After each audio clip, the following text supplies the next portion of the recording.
And to all the global community members, hey, welcome to today's Locker Room Talk. And very, very excited about what we're going to be sharing with each and every one of you today. And to all of the newest members, we want to welcome you as well with open arms. And this is our Saturday Locker Room Talk, and it is a locker room talk. And so if we get down to the nitty gritty, there's nothing pretentious here. I want to encourage you to take out pen and paper to take down some copious notes, because this is all about leadership development. Sometimes I have a tendency, or some of the leaders have a tendency to say some things that you may or may not like, but charge everything that's being said in the locker room talk to our head and not our hearts, because we sincerely want to see each and every one of you flat out successful. And so we're going to go ahead and jump right into it. You guys are going to also be hearing from Alan Delaney as well today. So we got a jam-packed locker room training for each and every one of you. What I want to do before we get into the how-tos today, I want to talk to you guys about, the law of belief.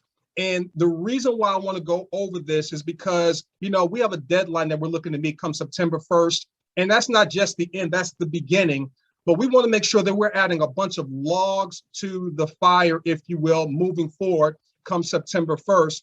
And in order for us to do that collectively, your belief has to be on 100%.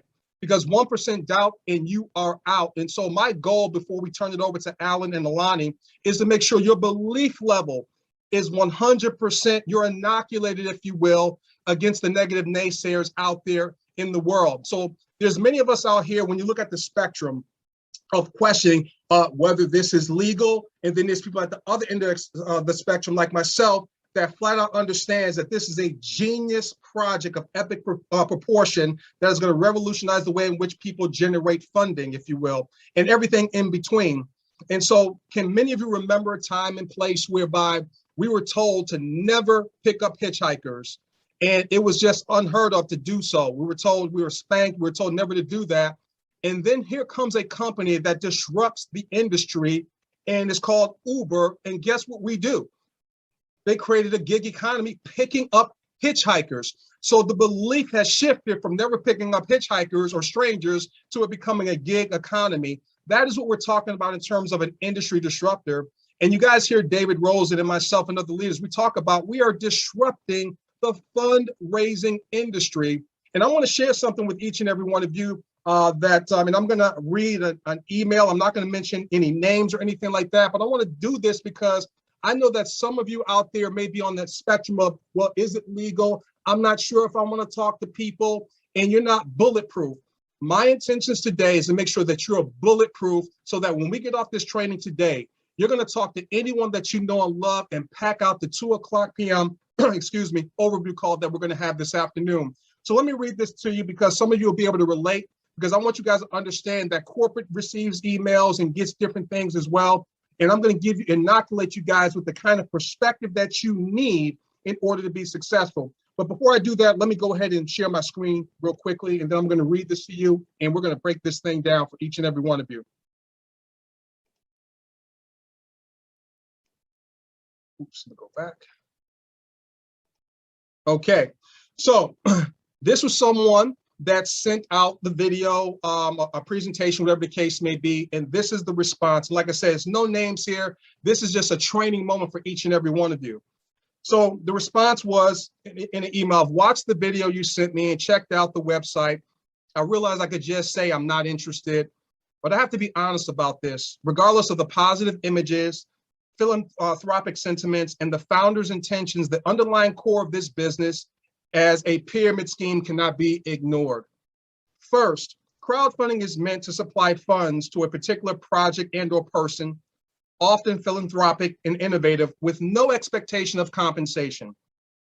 I imagine this is how co-op skirts some of the legal issues by saying these things are donations and gifts. The issue is that most people signing up for this likely do so with the intention and expectation of making money, as described in the presentation. Otherwise, they might just donate to a cause dear to them rather than to a friend or stranger who isn't necessarily in need of charity. The possibility of making money is what drives people to sign up for this, not philanthropy.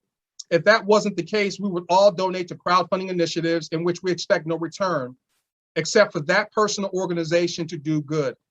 Ultimately, this scheme uses the principle of crowdfunding and philanthropy to avoid calling itself an MLM, but uses the incentive of making money to sign people up and drive it forward.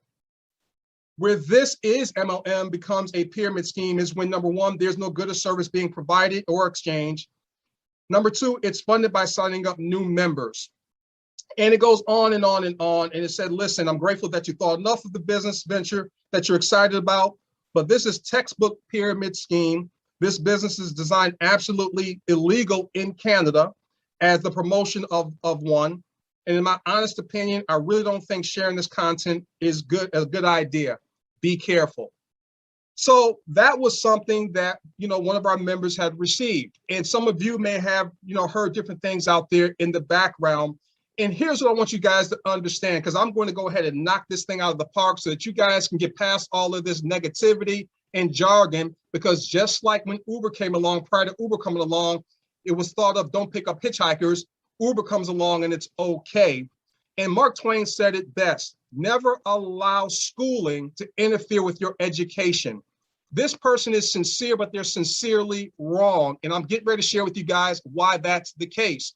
Because we're getting ready to change the world. We're at the tip of the spear when it comes to this global revolution. And so a global problem requires a global solution. And a lot of people are hurting financially and need their causes funded. So let's go ahead and break some of this thing down. He talked about philanthropy. Let's talk about what the definition of philanthropy is. Basically, it's the desire to promote the welfare of others, expressed especially by the generous donation of money to good causes. Now, what's a good cause? That's so subjective. Do you think that innovating a computer versus someone paying their monthly mortgage or taking care of outstanding medical bills is more of a good cause than someone else's? So a cause is a cause, and it is nobody's business to define what a good cause is. That is completely subjective. But let's go ahead and break this thing down when you look at traditional crowd funds, because this individual does not understand what it is that we're doing. We talk about that co-op is an industry disruptor. We are one of a kind, meaning you cannot put us in a box. We are unique. You've never seen anything like this before, but I'm going to educate you guys on why we are the real deal. When you look at this right here, traditional crowd funds, what you're actually looking at, the perspective is you're looking down on this structure here of a crowd fund. That dot in the middle can be Indiegogo, Kickstarter, PayPal, Facebook, whatever. The dots around it going down are the different causes and people that use their platform to generate, to go ahead and create their campaign, if you will. So it's pyramidal in structure. Why is it okay for a centralized platform to get all the money funneled up to them and then they disseminate it at will? That is the pyramid. So when you look at these different platforms, all right, they get a piece of the action.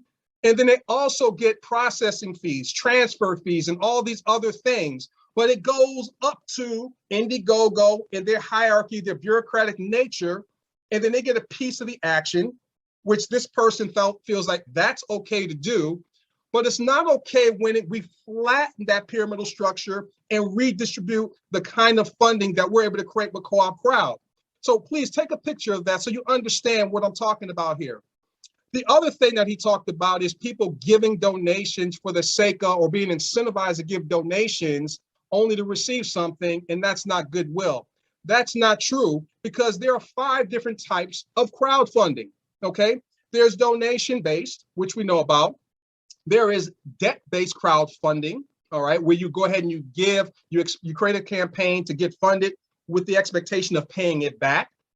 There's also rewards-based. So who would do a rewards-based crowdfunding project? Well, with the intent of donating to the cause in order to receive discounts or maybe a discount on the product that they're donating towards. Then there is equity-based.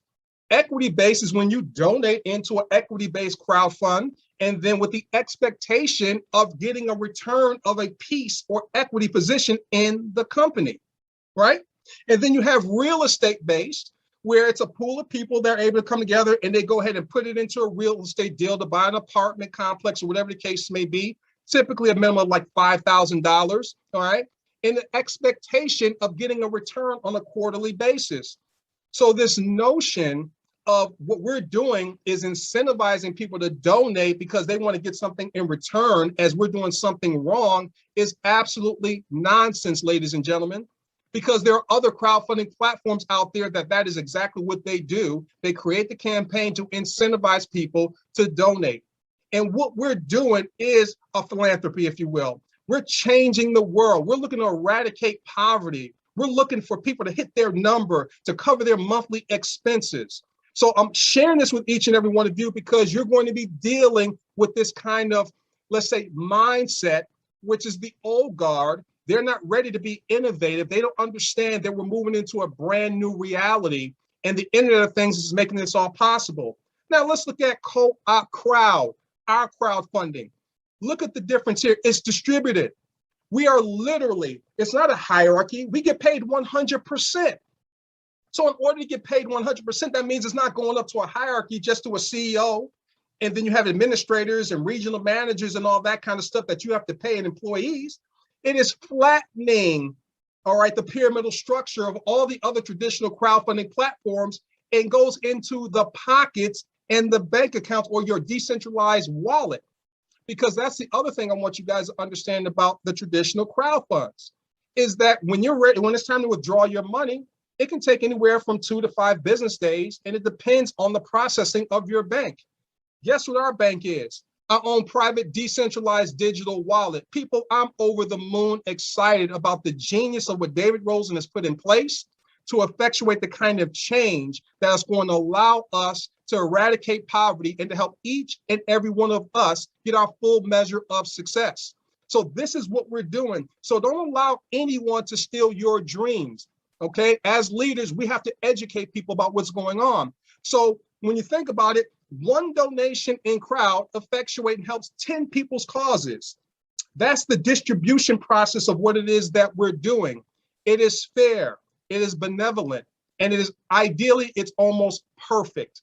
So I wanted to share that with each and every one of you so that you're inoculated with your belief, okay? Because 1% doubt and you're out. You need to have 100% bona fide belief in terms of what it is that we're doing. Now, he also mentioned that in Canada, it's illegal.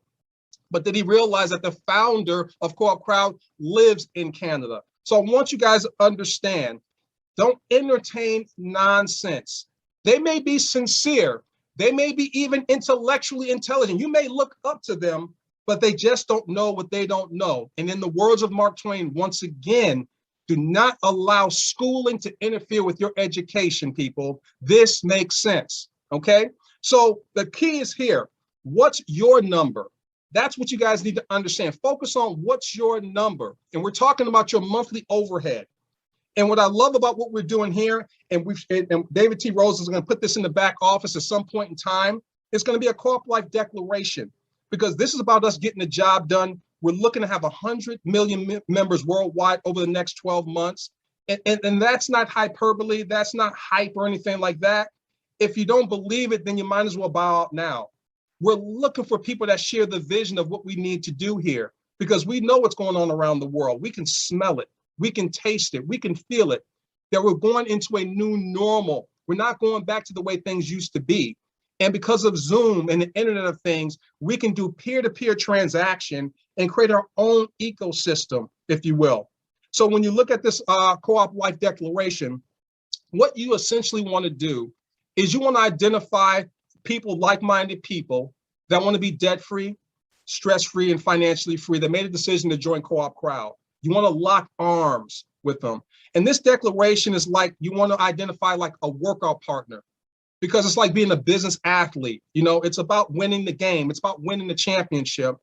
And this declaration is, and I'm not going to read it to you guys, but you guys can read it for yourself. You want to go ahead and identify your players that you're going to lock arms with to go ahead and hit that number. When you look at this chart here, we're not allowed to say guarantee, but let's talk about mathematical certainty. What does mathematical certainty mean? To me, it means guarantee. It's just a matter of execution. It's amazing how people will go ahead and take $2 and put it towards the lottery. We're talking about $1 a day here, but people every day will take $2 to $5 or more and put it into a lottery. They'll take some money, they'll put it into a mutual fund or the stock market.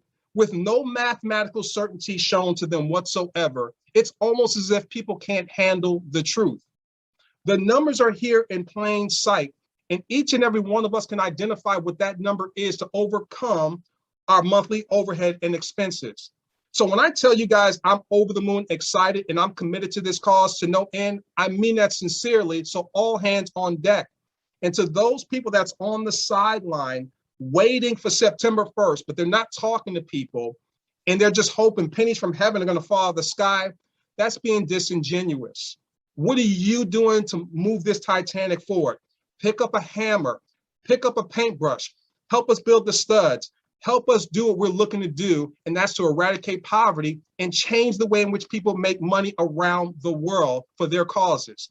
So here's the deal. The 3 in 3 in 33, okay? Now, you guys see this. I'm not going to go into detail here. We do it in the overview call. We break it all the way down. Your donation is free once you identify your 3.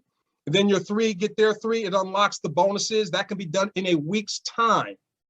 And then you go ahead and move forward in the 3 to get 3 with your declaration with the partners that you've locked arms with.